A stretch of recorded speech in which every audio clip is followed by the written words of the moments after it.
From the time we're small children, we're told repeatedly that America is the greatest. We're number one.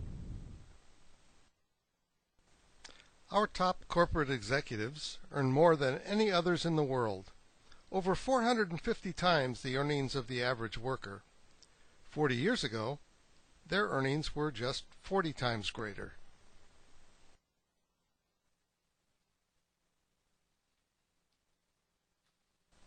The richest of the rich in the U.S. have incomes that are many times the incomes of the rich in other industrialized countries. The richest 1/10 of 1% get 8% of all the income of all the people in the country. The 400 richest families have more wealth than the bottom 150 million combined. And since 1979, the average income of the top 1% increased by $700,000. While the average income of the bottom 90% actually decreased by $900. We excel in locking people up. We long ago abandoned the idea of rehabilitation. While we're closing daycare and elder care centers and fire stations, we're still building more prisons. We spend more on health care than any other industrialized country in the world.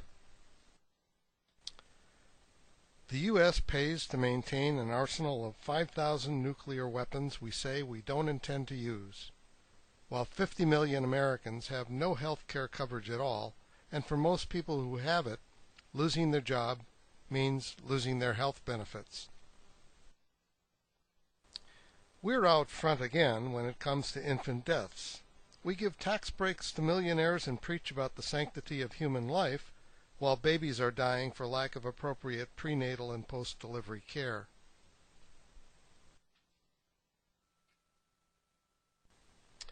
And for those babies who survive, we can proudly proclaim that we have a greater share of children here living in poverty compared to other developed countries. 43.6 million Americans live in poverty in the richest country in the world. We take the prize again for the portion of our population that's homeless. Almost 1 in 12 Americans experienced homelessness at some time between 1990 and 2006.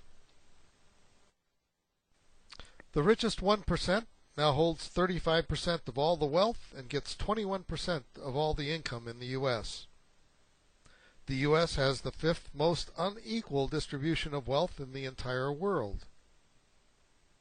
And many of America's largest corporations, like GE and Exxon, pay no taxes at all. Why is it that no one talks about the elephant in our nation's living room?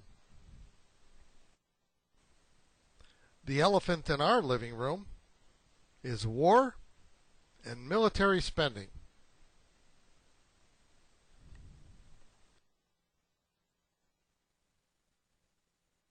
Together, the wars in Iraq and Afghanistan have cost the nation more than 6,000 military lives and $1.5 trillion. But according to Nobel Prize-winning economist Joseph Stiglitz, when care for wounded veterans, replacement of military gear, interest on the debt created by paying for the wars on the national credit card, and other residual future costs are factored in, the real cost will be between $5 and $6 trillion. The fiscal crisis affecting 46 of 50 states that are all running deficits has caused teachers to be laid off, fire stations closed, social programs slashed, infrastructure left degraded and unrepaired, and a host of other pressing needs going unmet. Together, the total of all the states' deficits in 2012 will be $122 billion. It costs $1 to $1.25 million per year for each soldier, sailor, or Marine we send to Afghanistan. The war budget for Afghanistan this year is $122 billion. Add in the cost of Iraq, and the total is $169.4 billion. And let's not forget there was the $7 million per day we were spending in Libya for yet another undeclared war. Altogether enough to cover all of the state's deficits with funds left over to restore the social safety net and meet other essential social needs. Since 9/11, our country's national security expenses have cost us $7.6 trillion. Of that, $1.36 trillion is the cost of the two wars, $230 billion for nuclear arms, $5.6 trillion for the Pentagon's core budget, and $472 billion for Homeland Security. Together, this has cost an astounding $5,372 per second.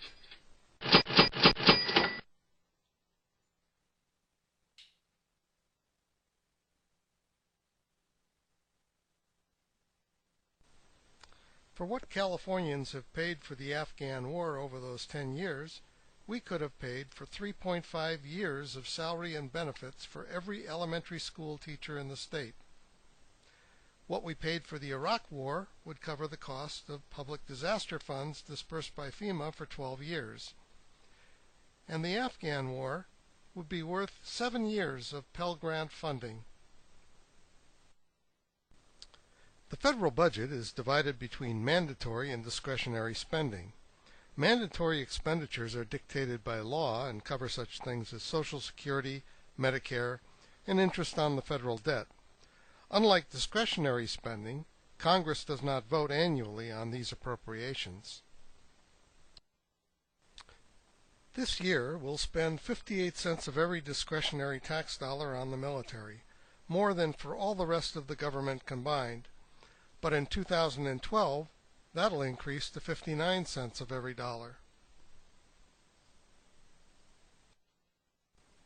Since the year 2000, national security discretionary spending has risen at a rate of 96%, or 2.5 times the rate of increase in non-security discretionary spending. There's a whole lot of talk about the debt and budget deficits. The deficit hawks, however, never reveal why we have such a large and growing deficit. Take away what we spent on illegal wars, the billions that Bush and company gave away to their rich friends in tax cuts, the bailout for banks and wealthy investors, and the recession created by those same banks, brokers, and speculators, and the deficit evaporates. Working people did not cause any of these things to happen and didn't benefit from the giveaways. They shouldn't have to pay so that the economic elite can continue to maintain their opulent lifestyle and pursue their greedy objectives at our expense.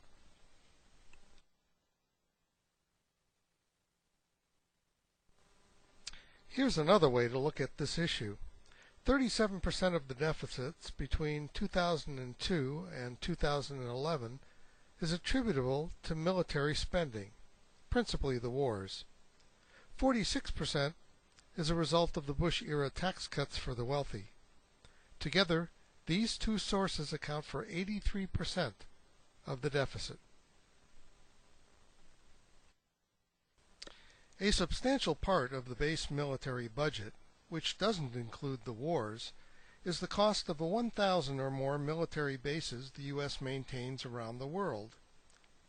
Together, more than 350,000 military personnel are stationed at these bases at an annual cost of approximately $250 billion. The U.S. is the only nation in the world to maintain permanent military bases in other countries.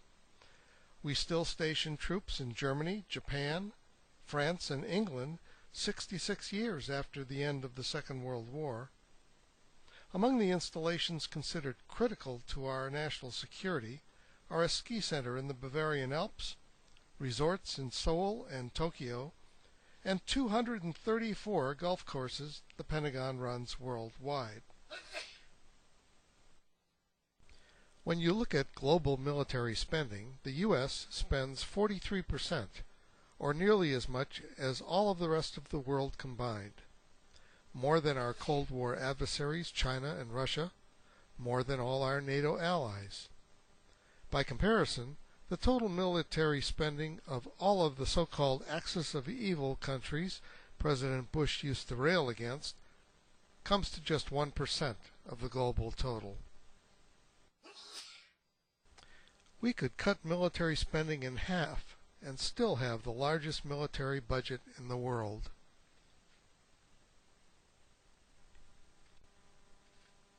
A lot of people in California depend on the military for a living, and most of those are not in uniform. We're told that military spending is a source of good jobs. But while almost all government spending is a source of jobs, not all government spending has the same economic impact. For every $1 billion spent on the military, 11,600 jobs are created.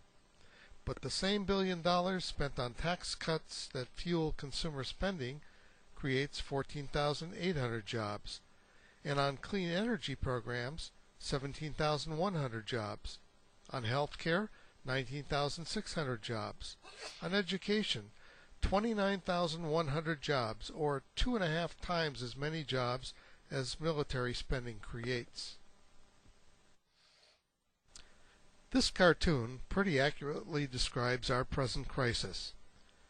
The Congress treats Wall Street financial interests as too big to fail and too big to tax, and the military-industrial complex as sacrosanct. Together, they are our sacred cows. All of the budget cuts, therefore, come from already starved social programs. 29 states have cut funding for older and disabled people. 34 states have cut public education. 44 states have cut the state workforce. 31 states have cut public health.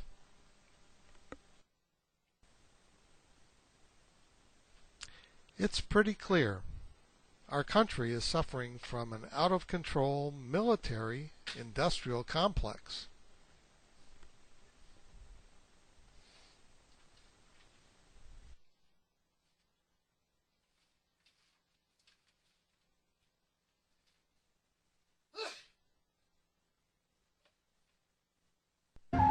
In the councils of government, we must guard against the acquisition of unwarranted influence, whether sought or unsought, by the military-industrial complex.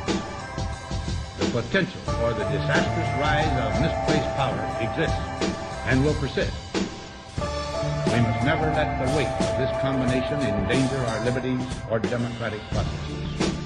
We should take nothing for granted.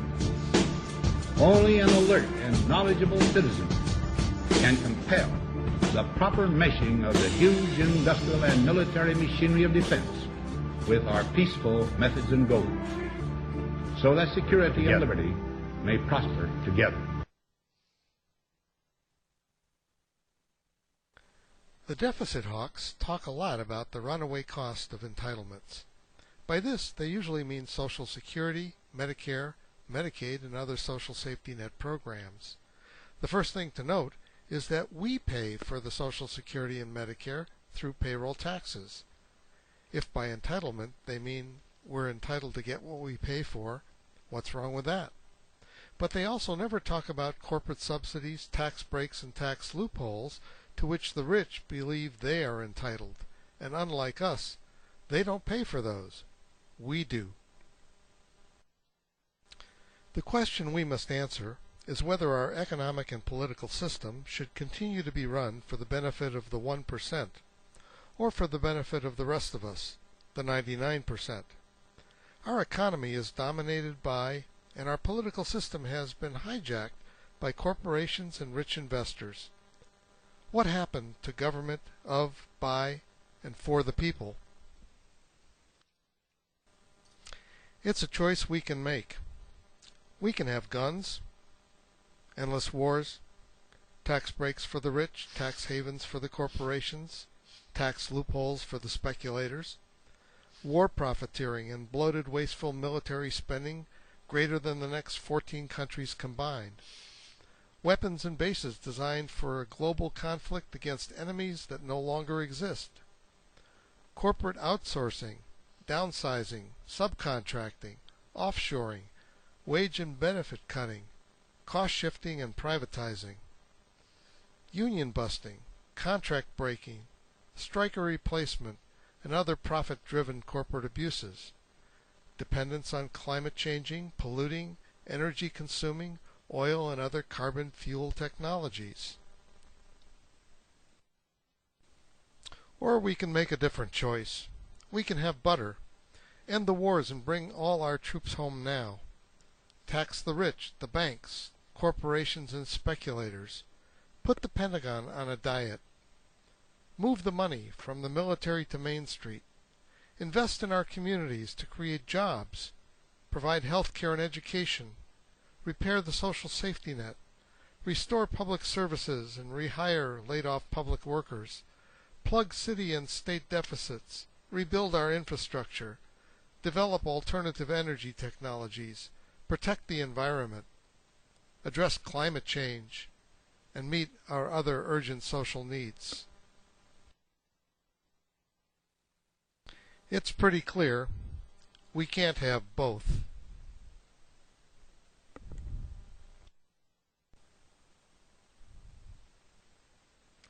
Let's not forget, it's our money.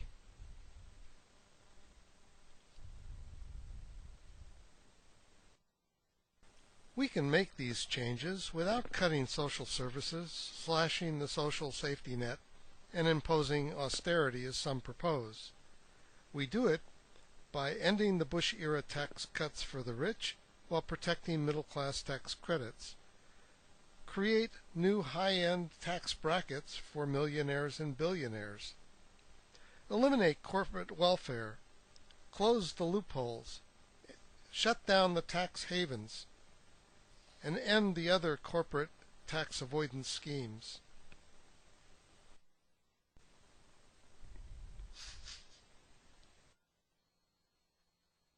It's time to replace our current militarized foreign policy with smart security that protects our national interests, not multinational corporate interests.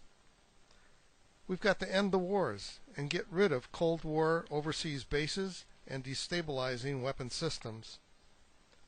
Let's stop playing arms merchant to the rest of the world. And we've got to negotiate rapid elimination of nuclear weapons worldwide. Local governments are being ravaged by budget cuts. The social safety net is in tatters. Deeper cuts are threatened. Local politicians, including many quite conservative mainstream public officials, are struggling to keep local governments operating, but face an increasingly angry and desperate electorate.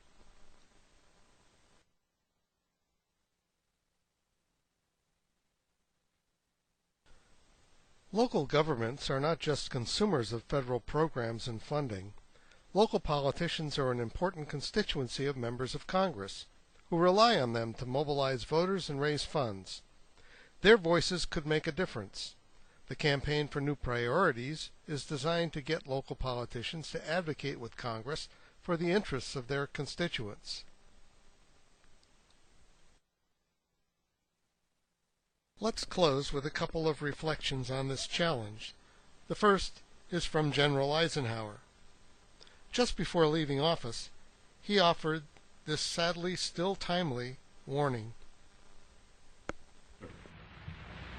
Every gun that is made, every warship launched, every rocket fired signifies, in the final sense, a theft from those who hunger and are not fed, those who are cold and are not clothed. This world in arms is not spending money alone. It is spending the sweat of its laborers, the genius of its scientists, the hopes of its children.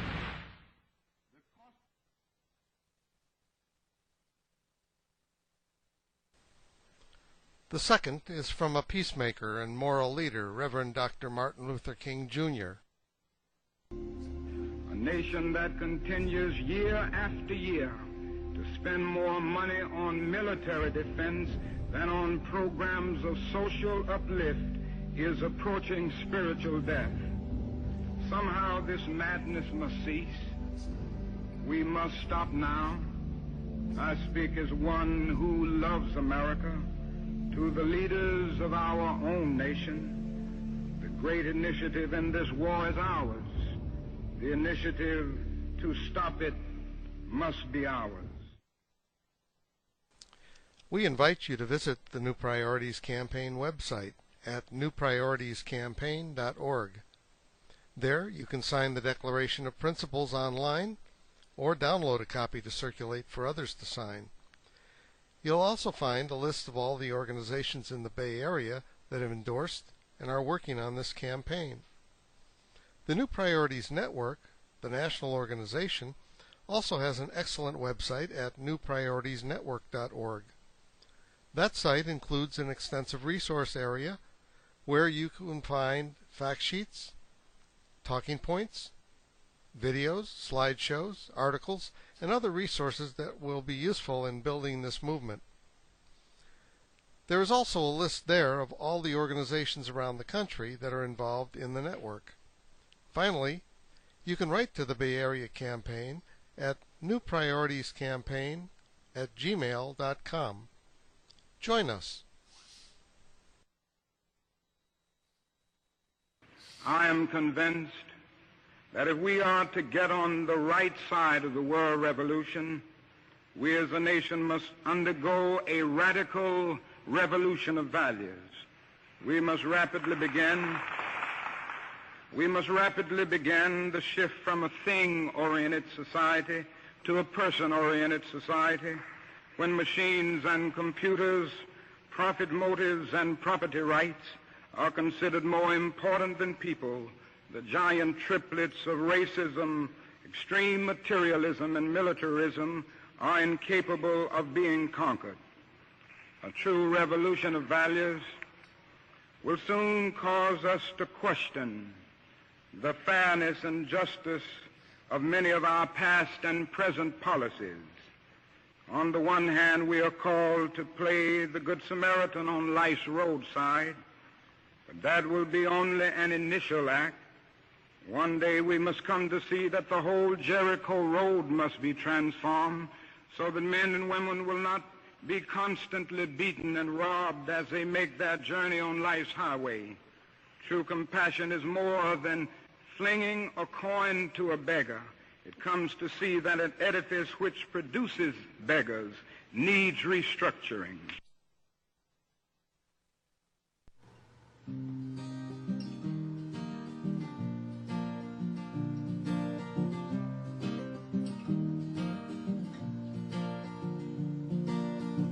They can take our money, they can take our homes, they can steal the future, mortgage our souls, occupy the politician's mind,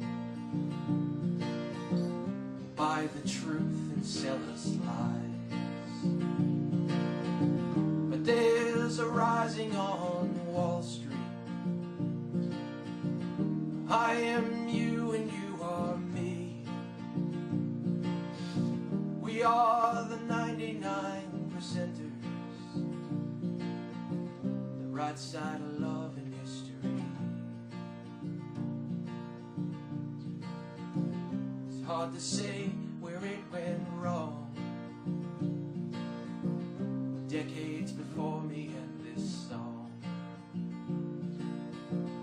Through the banksters and the wars, you know I just can't take it anymore. There's a rising on Wall Street. I am you and you are me.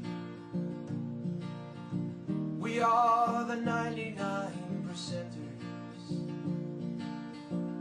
Right side of love and history.